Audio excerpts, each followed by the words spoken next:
ইলিশ ভাপা কীভাবে বানালে টেস্টটা একদম পারফেক্ট আসবে আজকে তোমাদের কাছে সেটাই শেয়ার করব।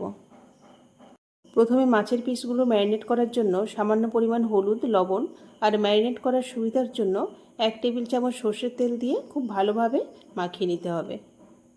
এই সময় হলুদ দেওয়ার কারণ হলো মাছের কালারটা ফ্যাকাশে আসবে না, পারফেক্ট একটা কালার আসবে। আমি যেভাবে বানাচ্ছি খেতে যতটা ভালো হবে দেখতে অতটাই সুন্দর হবে। ম্যারিনেট করা মাছের পিসগুলো সাইডে রেখে এখানে একটা মশলা বানিয়ে নিচ্ছি। 1 টেবিল চামচ কোরানো নারকেল, 1 চামচ পোস্ত আর 2টো কাঁচা লঙ্কা, 2 চা চামচ হলুদ সর্ষে, 1 চা চামচ কালো সর্ষে। এটা 10 মিনিট ভিজিয়ে রেখে বেটে নিয়েছি। বেটে নেওয়ার পর একটা ছাঁকনির সাহায্যে এই খোসাগুলো ছেঁকে নিচ্ছি, এতে টেক্সচারটা অনেক সুন্দর আসবে।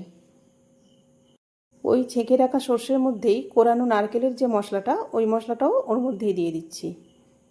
কালারের জন্য দিচ্ছি 1 চা চামচ রেড চিলি পাউডার, আর দিচ্ছি 1.5 টেবিল চামচ টক দই, টেস্ট অনুযায়ী লবণ।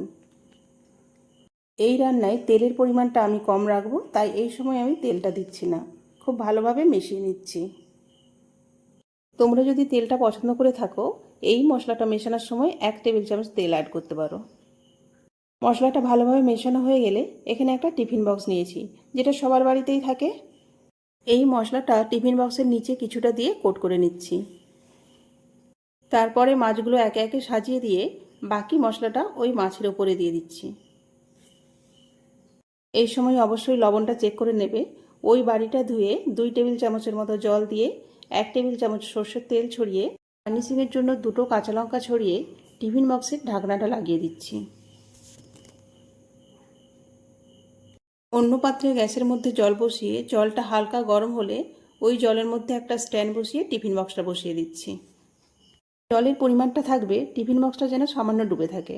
ঢাকনা লাগিয়ে স্টিমে রাখলাম। 10 মিনিট পর গ্যাসটা বন্ধ করে আরও 10 মিনিট ওই অবস্থায় রেখে বক্সটা নামিয়ে দেখাচ্ছি। দেখে নিশ্চয়ই বুঝতে অসুবিধা হচ্ছে না কতটা লোভনীয় হয়েছে।